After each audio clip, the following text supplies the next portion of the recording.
Assalamualaikum students. You can see in this picture, आपके सामने जो पिक्चर है, in this picture you can see the living and non-living things.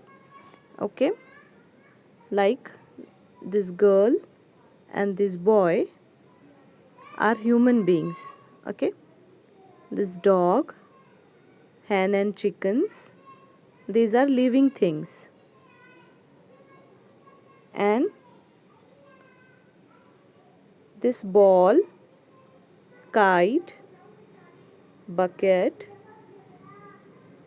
wall and other things, these are non-living things. Living and non living things के बारे में हम 5th standard में पढ़ चुके हैं स्टूडेंट्स.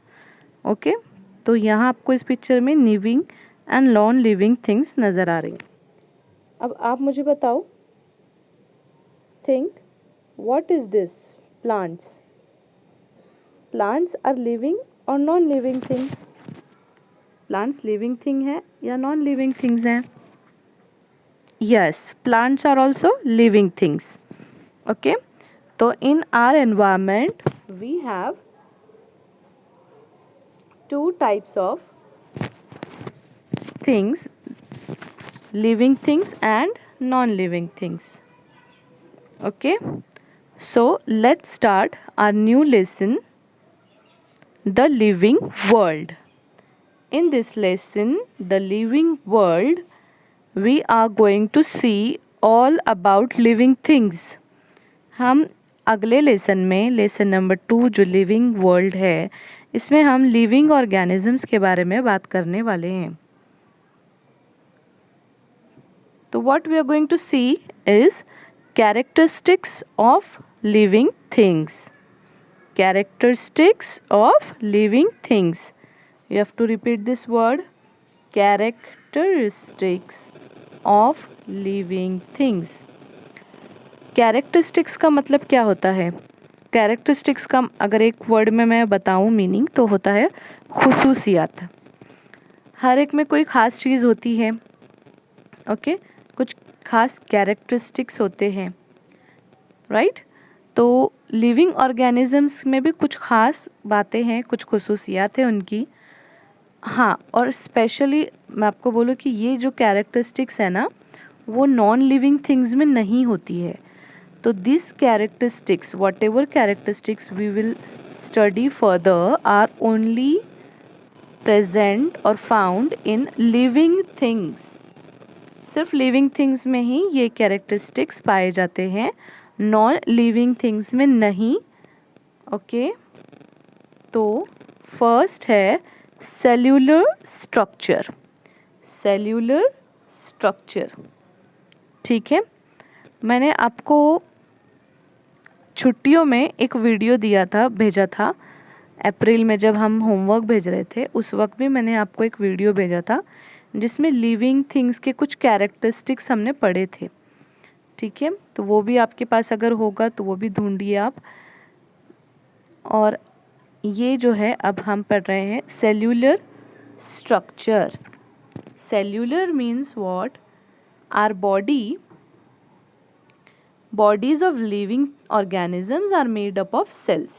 लिविंग ऑर्गेनिजम्स की जो बॉडी है वो सेल्स से मिलकर बनी होती है. That means cells are the basic or smallest unit of each and every living body. Her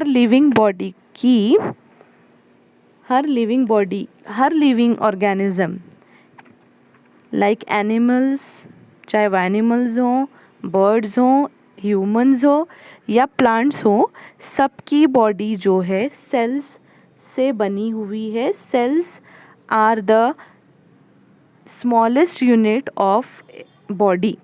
body की सबसे छोटी यूनिट सेल होती है.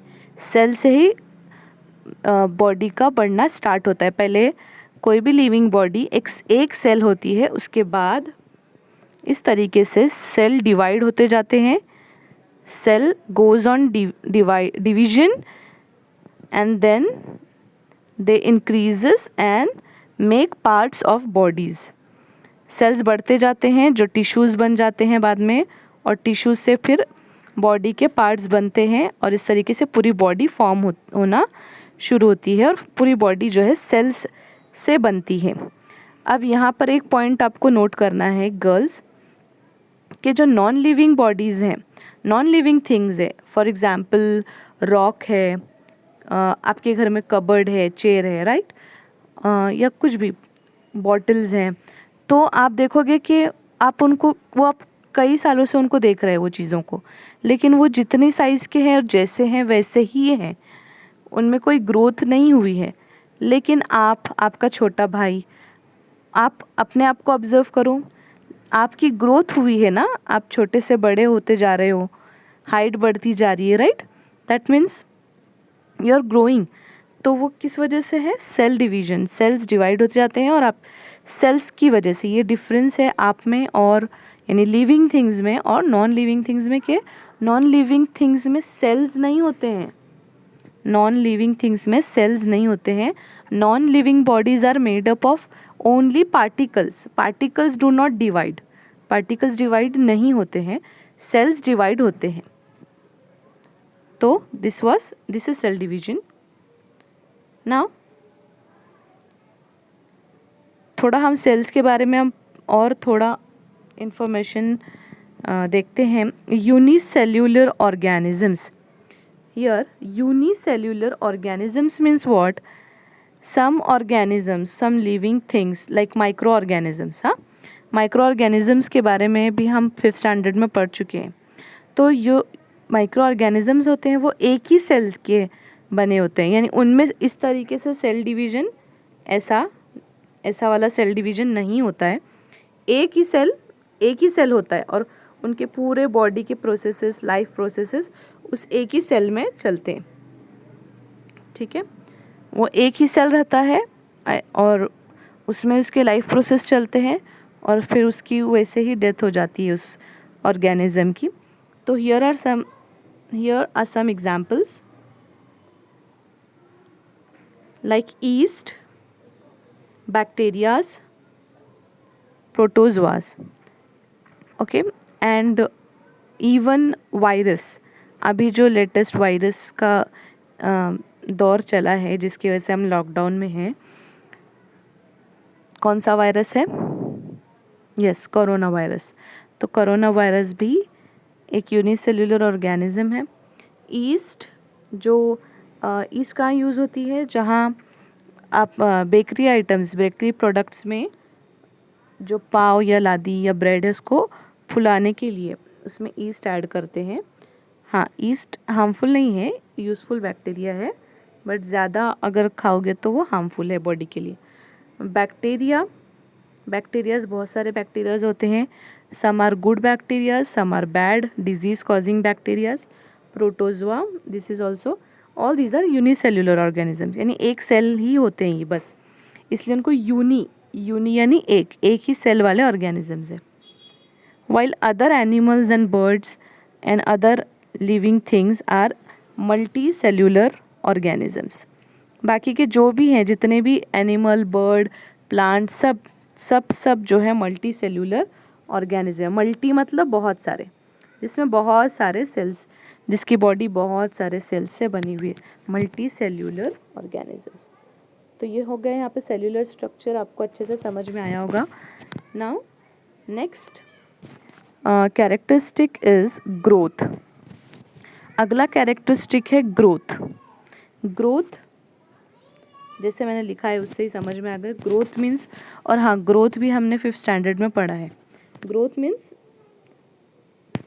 The physical, growth means the body grows physically,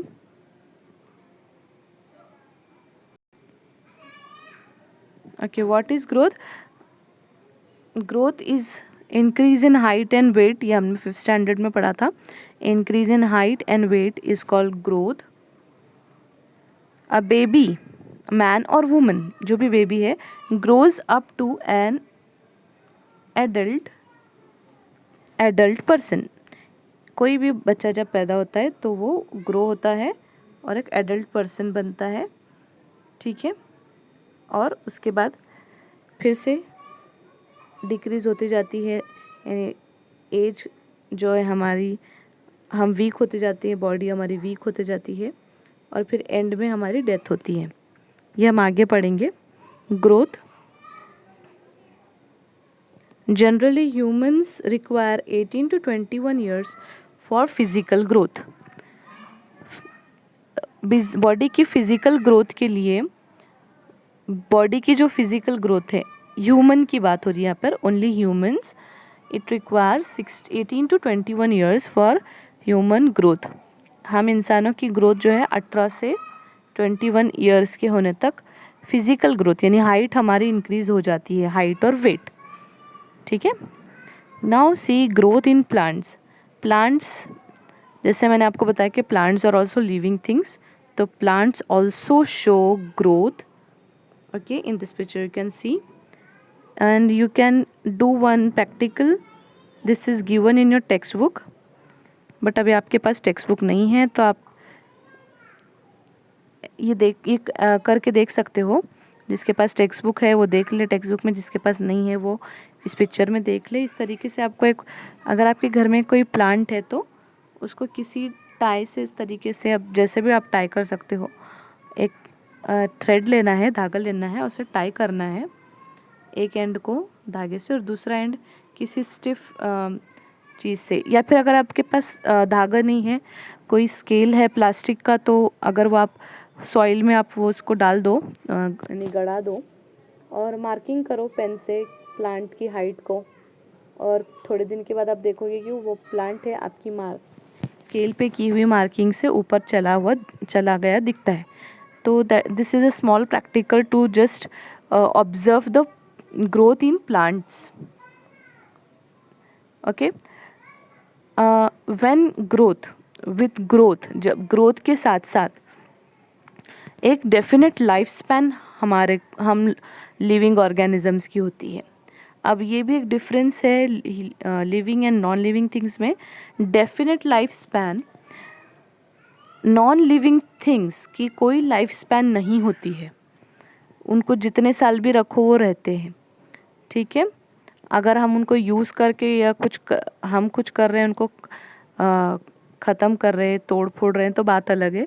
लेकिन अगर आप प्लास्टिक को ही ले लो, प्लास्टिक को आप ज़मीन में दफन करो या कुछ भी करो, प्लास्टिक कभी उसका एंड होता ही नहीं है, वो कभी भी डिस्पोज नहीं होता। प्लास्टिक नॉन लिविंग थिंग है, उसकी कोई लाइफ स्पैन ही नहीं है।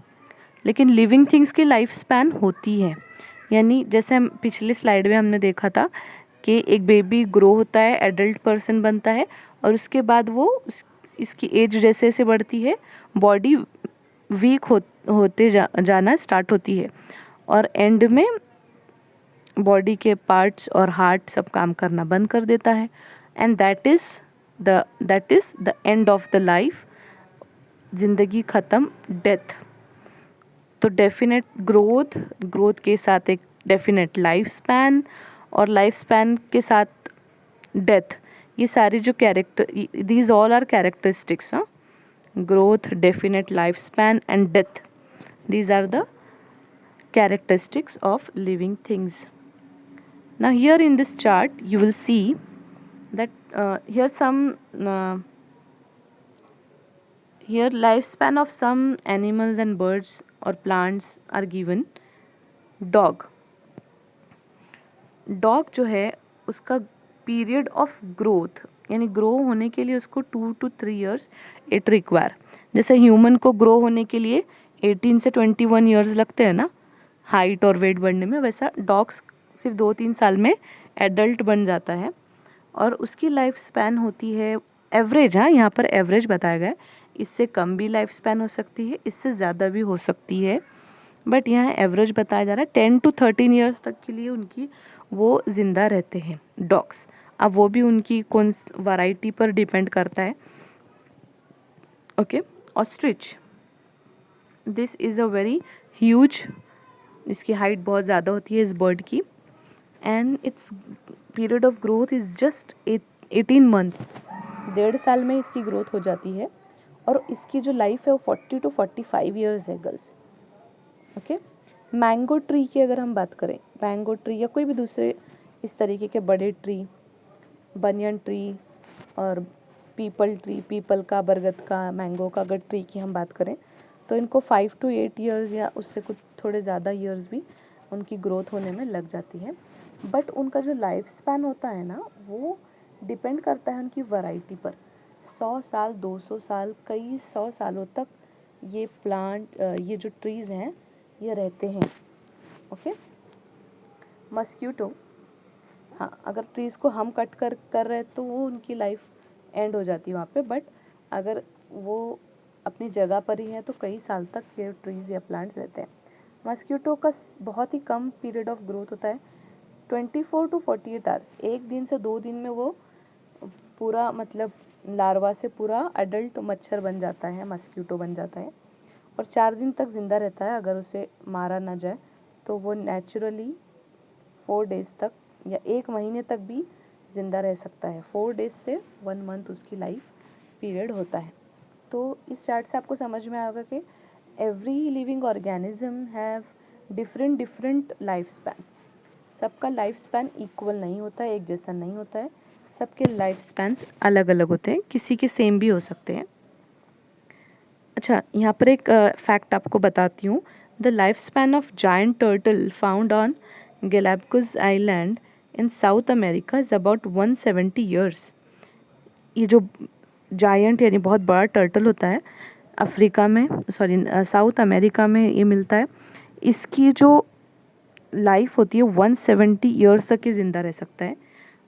On other hand may fly, एक मे फ्लाई ऐसी छोटी सी मक्खी है, बहुत ही छोटी, उसकी लाइफ आपको ताज्जुब होगा सुनकर 1 hour to 24 आवर्स, 1 ही घंटा, कभी कभी 1 घंटे तक की ज़िंदा रहती हैं, तो कभी कभी तो या कभी 1 दिन तक, 1 दिन से ज़्यादा या 1 दिन 2 दिन से ज़्यादा इनकी लाइफ नहीं रहती है।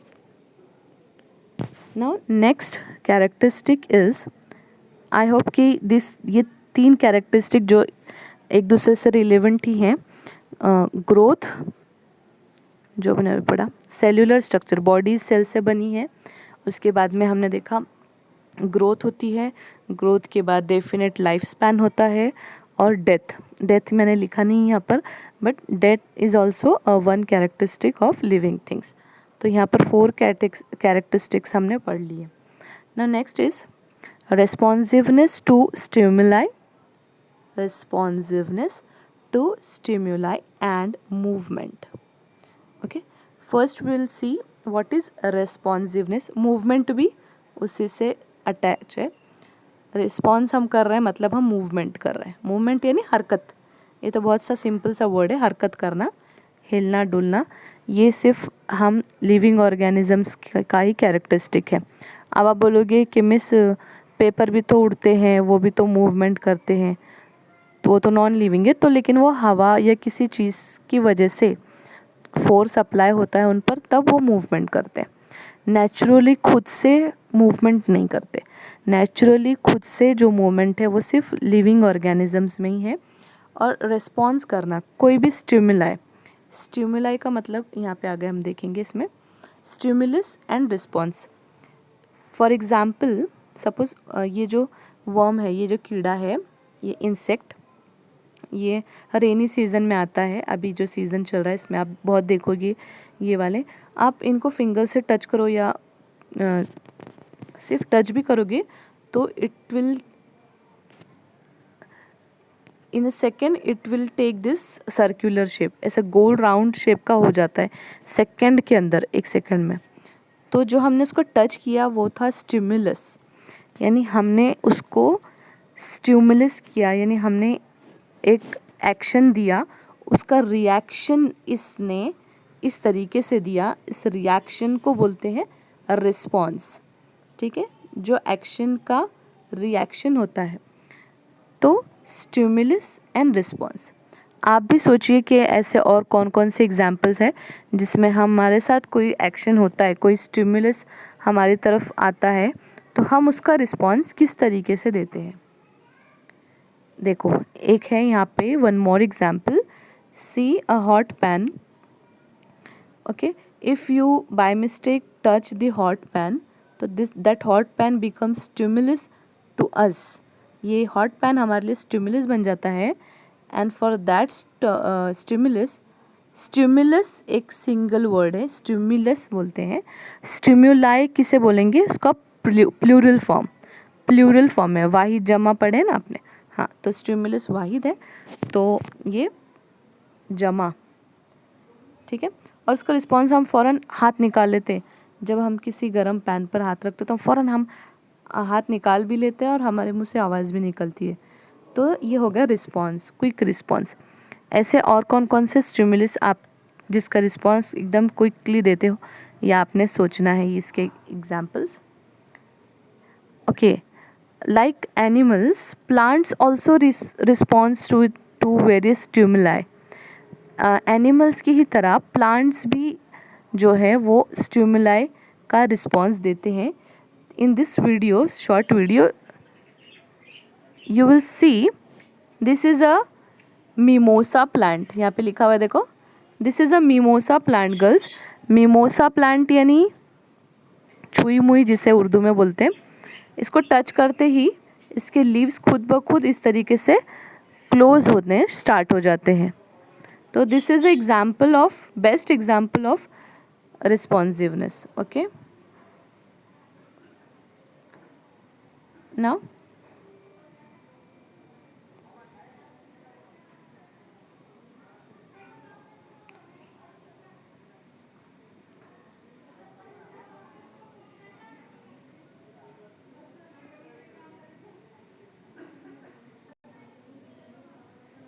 here also girls, responsiveness in these examples you will see responsiveness in plants. Plants जो है फोटोट्रोपिज्म यानी कि plants always grow towards the light. Plants जब ग्रो होते हैं तो लाइट जहाँ से उनको आती है न रोज़ाना, उसकी तरफ ग्रो होते हैं. ठीक है. जो प्लांट्स के रूट्स होते हैं वो अंडर द ग्राउंड, ज़मीन के अंदर जहाँ वाटर मिलता है उस तरफ प्लांट जाता है, उसके रूट जाते हैं. यहाँ पर कुछ प्लांट्स ऐसे भी है जो एनिमल्स को, यानी कि कोई एनिमल जब उनके ऊपर आकर बैठता है तो वो क्लोज हो जाते हैं. मिमोसा प्लांट का एग्जाम्पल तो हमने देख लिया. तो these are the some examples of responsiveness in plants. तो हमने यहाँ पर रिस्पॉन्सिवनेस देखा एनिमल्स का और प्लांट्स दोनों का. बट मूवमेंट की जहाँ बात आती है,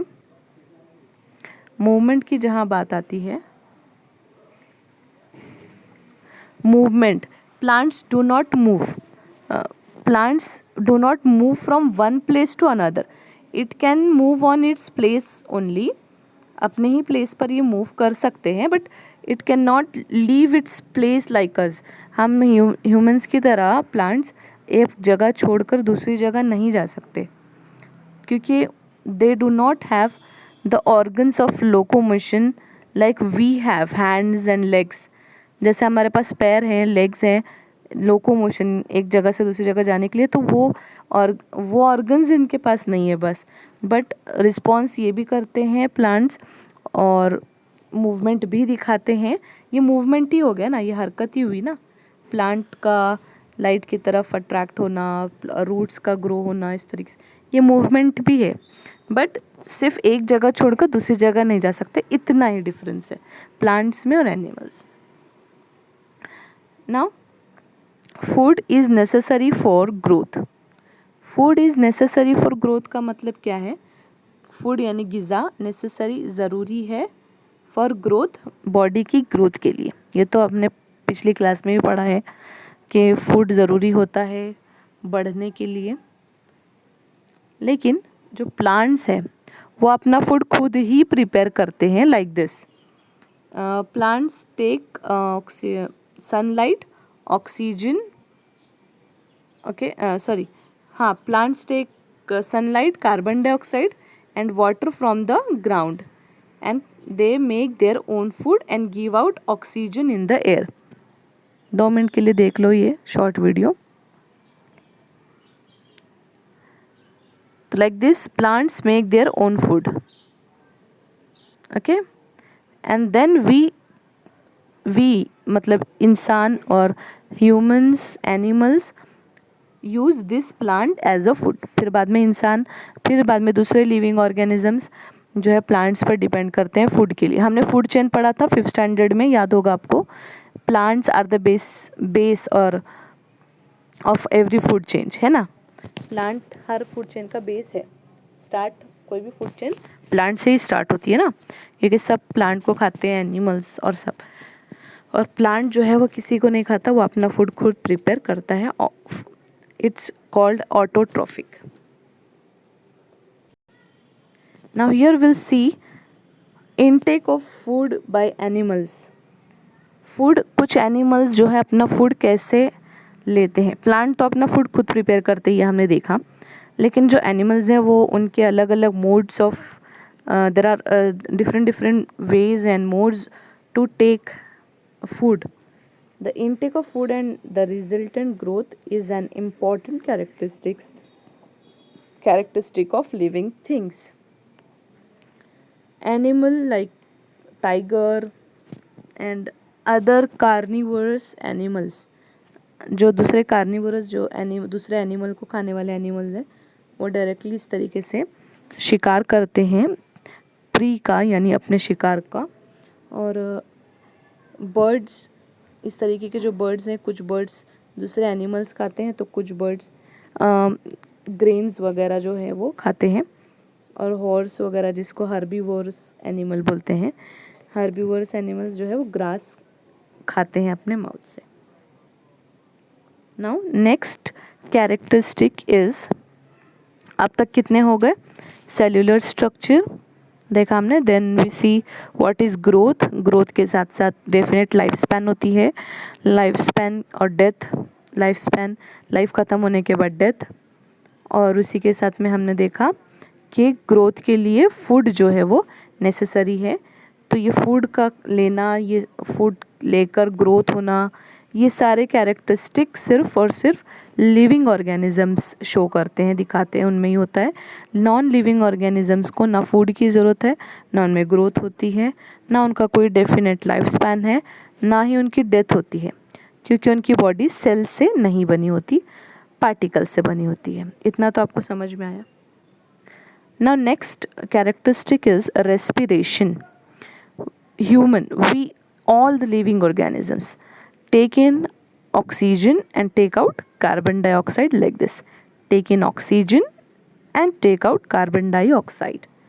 So this process is called, this process of taking oxygen inside the body and expel out the carbon dioxide from the body is called respiration. Okay, here you will see we humans have lungs to respire. We use lungs to respire. हम respiration के लिए lungs use करते हैं humans. While fish uses gills. fish में इस तरीके के gills होते हैं जो इसको respiration में help करते हैं. snake में ऐसे nostrils होते हैं और उनके भी अंदर lungs होता है, लेकिन यहाँ से वो breathe करते हैं nostril से. बर्ड्स में इस तरीके के छोटे सैक जैसा लंग होता है, यहाँ पर आप देख सकते हो. This is the lungs of birds. Okay, what about plants respiration girls? Plant भी रेस्पायर करते हैं. Plants do respire. Plants while respiration, plants take oxygen and give out carbon dioxide too. Plants भी हमारे जैसा रेस्पिरेशन में oxygen ही लेते हैं और कार्बन डाइऑक्साइड एक्सपेल करते हैं. अब आप बोलोगे मिस आपने तो बताया था कि प्लांट्स कार्बन डाइऑक्साइड लेते हैं और ऑक्सीजन खारिज करते हैं, यानी कि एक्सपेल करते हैं, तो ये क्या है? तो हाँ, वो फोटोसिंथेसिस के लिए डे टाइम में, ड्यूरिंग डे टाइम, दिन के वक्त वो कार्बन डाइऑक्साइड लेते हैं. फोटोसिंथेसिस में वो उनको यूज़ आता है और उस वक्त उनको ऑक्सीजन की ज़रूरत नहीं होती, तो वो ऑक्सीजन और पानी यानी वाटर जो है वो एक्सपेल करते हैं, अपने आप लीव्स में से वो निकाल देते हैं, बाहर छोड़ते हैं. लेकिन जब रात का टाइम होता है तो वो हमारी ही तरह नॉर्मल लोगों के लिविंग ऑर्गेनिज्म की तरह रेस्पिरेशन में ऑक्सीजन ही लेते हैं और कार्बन डाइऑक्साइड जो है वो एक्सपेल करते हैं। इसीलिए ये भी बोला जाता है कि ड्यूरिंग द नाइट पीरियड यानी कि रात के वक्त किसी ट्री के नीचे हमें नहीं सोना चाहिए किसी को भी, ठीक है, क्योंकि प्लांट्स भी उस वक्त ऑक्सीजन लेते हैं और कार्बन डाइऑक्साइड छोड़ते हैं, तो वो हमारे लिए यूज़फुल नहीं है। तो this is respiration in plants. Now will see the next characteristic that is excretion. Excretion means आपको ये भी याद होगा गर्ल्स के पिछली क्लास में 5th स्टैंडर्ड में हमने पढ़ा था कि कौन सा